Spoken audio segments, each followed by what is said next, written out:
जैसे ही पैसे ज्यादा हो गए उसके पैर निकलते हैं। पहले तो शराब, जो आदमी शराब पीता है उसको प्रमोशन देना ही नहीं चाहिए, ना उसको एक पैसा ज्यादा देना चाहिए। पैसा ज्यादा हो गया तभी तो शराब पी रहा है, अगर भूखा मरता होता तो क्यों पीता।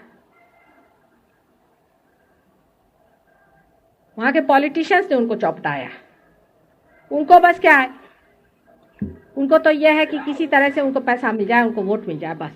फिर जो करना करो, ये तुमको कायदा पास करना, हम ये करा देंगे, हमको वोट दो। क्योंकि पॉलिटिशियंस में भी वहां कोई धर्म तो है नहीं।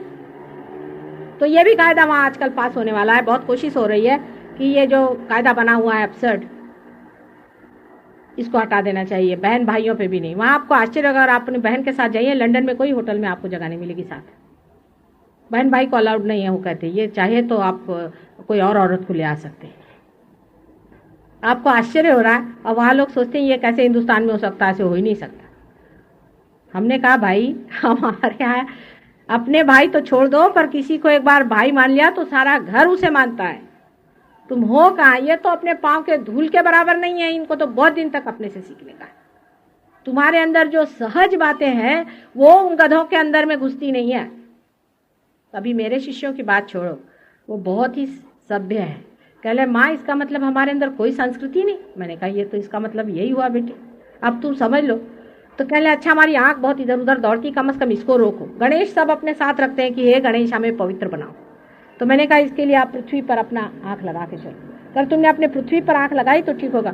तो आपको आश्चर्य होगा कि सिर्फ वही देखते चलते हैं, ऊपर आंख ही नहीं उठाते। वो भी एक बात है कि वहाँ के जो सीकर्स हैं वो बड़े भारी पहुंचे हुए सीकर हैं। वो जो एक बार कह देते हैं वो कान पकड़े हुए हैं, उनका भाई हो गया, बहुत हो गया। कल इसका कोई अंधेर है। अब आप सोचिए वहां पर क्राइस्ट पे फोटो निकाल रहे हैं, ये पिक्चर निकाल रहे हैं कि क्राइस्ट का और उसकी मदर का बुरा संबंध था। मैंने कहा हिंदुस्तान में ये पिक्चर नहीं चल सकती, ये तुम इधर ही चला लो। तो वो क्वीन को उस पर रूल लाना पड़ेगा, ये पिक्चर नहीं बनेगी जब तक मैं जिंदा हूं। वो बेचारी, वहां शरीफों के कोई मार्ग ही नहीं रहा। तो ये रजोगुण में जब आप आते हैं, राइट साइड में रजोगुण है, तमोगुण से उठ के आप रजोगुण पे जब आते हैं तो आप देख रहे हैं कि बीच में सत्वगुण है। तो बीचों बीच रहना चाहिए। इसीलिए बुद्ध ने कहा है कि बीचों बीच रहना चाहिए। जो मनुष्य बहुत रजोगुण में उतरता है वो अति पे जाता है, और अति में जाने के कारण ही उसमें अतिक्रमण हो जाता है। अब आप समझ रहे हैं कि किस तरह से मैंने आपको चक्रों के बारे में बताया। पहले मूलाधार चक्र और मूलाधार, इसमें बहुत अंतर है। मूलाधार जिसमें कुंडलिनी स्थित है और मूलाधार चक्र के अंदर कोई भी नहीं जा सकता। अत्यंत पवित्र चीज है। उसको इंफॉर्मेशन सिर्फ मां से आती है। जिस वक्त में आप किसी ऐसे व्यक्ति या अवतरण के सामने जाते हैं जिसको की अथॉरिटी है, तभी यह कुंडलिनी हिलती है और वो मूलाधार चक्र से कहती है कि हाँ ठीक है। तब वो रिलीज करते हैं यहाँ से दोनों, इसमें शक्तियां दोनों साइड, कि जिससे जरा सी टेंशन कम हो जाए। और तब फिर कुंडलिनी उठती है धीरे धीरे, और नाभि चक्र से गुजर के हृदय चक्र से गुजर के ऊपर जाती है। हृदय चक्र के एक साइड में, ऐसे मैंने कहा आपसे, इस साइड में शिव जी का स्थान है, और उस साइड में, जबकि यहाँ से आपके लक्ष्मी नारायण 10 अवतरण लेकर के इवॉल्व करे, तब 8वें अवतरण में जब रामचंद्र जी का अवतरण हुआ है वो स्थान उनका है। लेकिन रामचंद्र जी बराबर बीचों बीच में नहीं है, वो राइट साइड में है, माने रजोगुण पे उनको बिठाया गया। उनको यह भी भुला दिया गया था कि वो अवतरण है, क्योंकि उनको रजोगुण पर बिठा करके उनकी मर्यादा बना दी कि ये मर्यादा है मनुष्य, क्योंकि आइडियल किंग के रूप में वो आए थे, मर्यादा पुरुषोत्तम। इसलिए जो पुरुष की जो मर्यादा है वो रामचंद्र जी है, और जिस मनुष्य में मर्यादा नहीं होती उसका ये चक्र पकड़ता है। बहुत से लोग सोचते हैं कि हमें फ्रीडम मिली तो चाहे मर्यादा छोड़ो। दूसरे, जिस मनुष्य में अपने पिता के प्रति श्रद्धा नहीं होती उसका ये चक्र पकड़ता है। लेफ्ट हृदय उसका पकड़ता है जिसको आपके माँ के प्रति श्रद्धा नहीं होती, और जिसको अपने पिता के प्रति श्रद्धा नहीं होती या जो अपने पिता से दुर्व्यवहार करता है उसका ये चक्र पकड़ता है। दूसरे, अगर किसी ने अपने बच्चों के साथ दुर्व्यवहार किया उसका भी ये चक्र पकड़ता है। जो बीच वाला चक्र है वो जब औरतों का पकड़ता है उससे ब्रेस्ट कैंसर होता है, इसे सेंस ऑफ इनसिक्योरिटी आ जाती है।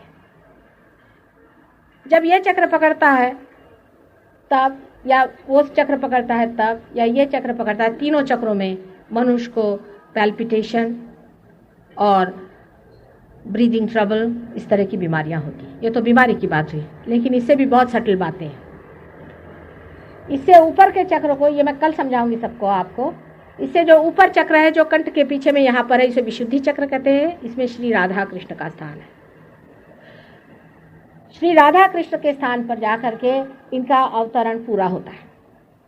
वहाँ पे 16 पेटल्स हैं और वही 16 सब प्लेक्ससेस हैं, और इसी से हमारे आँख, नाक, ये सब, माथा, खासकर यहाँ का पोर्शन, जिससे कि लोगों को साइनस आदि की तकलीफें होती हैं, मुंह, जबड़ा, कान, ईयर, नोज, थ्रोट आदि सब कुछ जो कुछ भी है, ये इसी से होता है। अब ये बहुत ज़रूरी चीज़ है कि इस चक्र को खूब अच्छे से समझें, इसलिए मैं इसके बारे में आपको कल बताऊंगी। और उससे ऊपर में जो चक्र है, जो आज्ञा चक्र, ये भी बहुत ज़रूरी चक्र है, इसके बारे में मैं कल बताऊंगी। उसके बाद सहस्त्रार है। इस प्रकार आपने देखा है कि कैसे 7 चक्रों में से कुंडलिनी आप उठती है। कुंडलिनी किस तरह से उठती है, किस तरह से चढ़ती है, ये मैं परसों बताऊंगी आपको। और ये भी बताऊंगी कि इससे कॉन्शियस, सबकॉन्शियस और कलेक्टिव सबकॉन्शियस, और सुप्रा कॉन्शियस और कलेक्टिव सुप्रा कॉन्शियस, और सुपर कॉन्शियस और कलेक्टिव कॉन्शियसनेस, इसमें किस तरह से आप लोग जागरूक होते हैं। इस तरह से मैं पूरी तरह से आपको साइंटिफिकली पूरी बात समझाऊंगी। आप लोगों ने जो भी लेक्चर सुना है, उसमें से स्वयं साक्षात वाइब्रेशंस बहते रहे, इससे भी लाभ हुआ है। और कल जब आप आइएगा सवेरे तो जागृति करेंगे, थोड़ी देर मेडिटेशन पे बैठिए, उसके बाद ज़रा सा जम जाने के बाद में शाम को फिर ये सब बताऊंगी आपको। और उसके बाद शायद इन लोगों ने दिल्ली में भी मेरा प्रोग्राम रखा है, वहाँ भी आप लोग आएँ। फिर उसके बाद मैं लंदन चली जाऊँगी और फिर से आऊँगी अगले साल। लेकिन इसमें जो बात मैंने कही वो फिर दोहराती हूँ कि आज लेक्चर सुना, उसके बाद चले गए, ऐसा नहीं करो। अपनी इज्जत करो, अपनी संपदा को पाओ। सबसे मैं कहती हूँ अपनी संपदा को पाओ। अपनी संपदा को पाते ही आपका जितना फिजिकल, इमोशनल, मेंटल प्रॉब्लम है, सब खत्म हो जाएगा और आप उस दशा में पहुँच जाएंगे जिसे साक्षी स्वरूप कहते हैं। और आपके हाथ से अविरत ये परमात्मा की डायनामिक शक्ति है, ये बहती रहेगी। जिस प्रकार, एक छोटी सी कहानी बता के मैं अपना लेक्चर ख़त्म करूँगी। राधा जी को एक बार मुरली से बहुत ईर्ष्या हो गई, तो उन्होंने जाकर कृष्ण से कहा कि तुम्हारे मुंह में मुरली क्यों लगी रहती। तो कृष्ण ने कहा कि तुम मुरली से जाके पूछ ले। तो उन्होंने मुरली से जाके पूछा कि भाई तुम्हारी क्या विशेषता है, तुम्हारी क्या स्पेशलिटी है। तो मुरली ने हंस के कहा कि तुमको नहीं मालूम, मेरी यही विशेषता है कि मैंने सब विशेषता खो चुकी, मैं खोखली हो गई, मेरे अंदर से वो बहता है और बजाता है और मैं तो सुनती रहती हूँ। इसी प्रकार आप हो जाते हैं और इसीलिए परमात्मा ने आपको बनाया है कि आप उसकी मुरली बन जाए। आपके अंदर से वो कार्यान्वित होंगे, उसको आप जानिएगा भी, उसके कार्य को भी जानिएगा, उसके अगम्य लीला को आप जानिएगा, उसके सर्वव्यापी शक्ति को आप जानिएगा, और ये सब कुछ आपका अपना हो सकता है। लेकिन ज़रा सी जो बुद्धि आपकी जो सीमित है, उसको थोड़ा सा कहना भैया ज़रा ठंडी रहे। सीमा से परे जाने के लिए सीमित चीज़ें नहीं चलती, इसमें असीम में कूदना है, और ये अत्यंत सूक्ष्म है। और सूक्ष्म चीज़ों के लिए अपनी बुद्धि भी थोड़ी सूक्ष्म होनी चाहिए, अपना मन भी थोड़ा सूक्ष्म होना चाहिए। हर समय मन आपका लपटा रहे बाहर और बाहर की चीज़ें आप सोचते रहे तो काम नहीं बनता। थोड़े सूक्ष्म में आ जाओ, सूक्ष्म पाते ही साथ आप ये ग्रोथ तो क्या सारे जड़ जीव जंतु को ऐसे ही आप कंट्रोल कर सकते हैं, पर सूक्ष्म को पहले पाना चाहिए।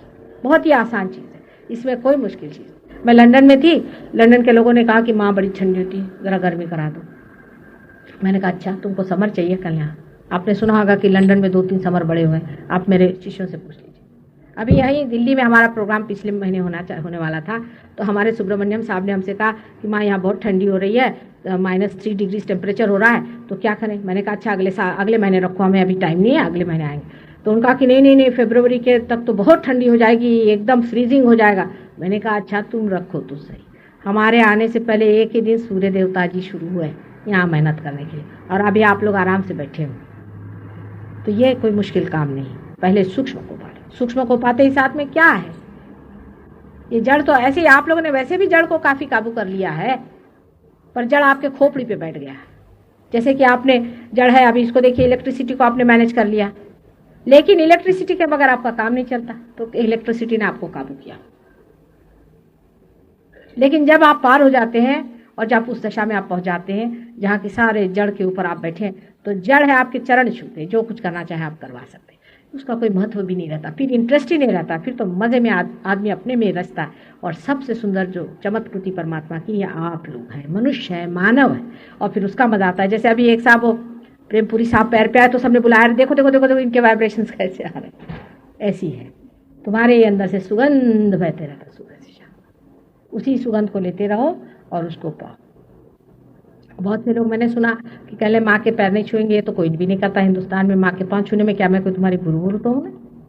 मेरे पाँव छूने में क्या हर्ज है? अगर मैं तुम्हारी माँ हूँ तो मुझसे कुंडली नहीं जाए। सभी सहजियों से विनती है, हमारे इस चैनल को सब्सक्राइब करके सहज को फैलाने में हमारी मदद करें। जय श्री माता जी।